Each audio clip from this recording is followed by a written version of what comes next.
લક્ષ્ય ન્યૂઝ, એક નજર, એક લક્ષ્ય.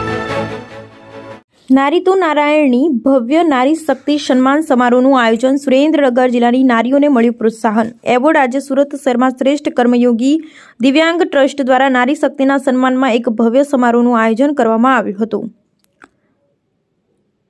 આ કાર્યક્રમમાં દિવ્યાંગ અને સામાજિક ક્ષેત્રે સેવા આપતી સમાજ સેવિકાઓનું સન્માન કરવામાં આવ્યું.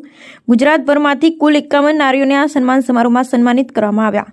આ સન્માન સમારોહમાં સુરેન્દ્રનગર જિલ્લાની 2 નારીઓને પ્રોત્સાહન એવોર્ડથી સન્માનિત કરવામાં આવ્યું. સીતાબેન રાજેશભાઈ દેપાળા, જેઓ 15 વર્ષથી વધુ સમયથી આંગણવાડીના બાળકો અને દિવ્યાંગ ભાઈ બહેનને સેવા આપી રહ્યા છે, તેમને આ એવોર્ડથી સન્માનિત કરવામાં આવ્યા. તેમની સાથે જ રંજનબેન ગોહિલ, જેઓ અગરિયા સમુદાય અને તેમના બાળકોને શિક્ષણ આપી રહ્યા છે, તેમને પણ આ એવોર્ડથી સન્માનિત કરવામાં આવ્યા.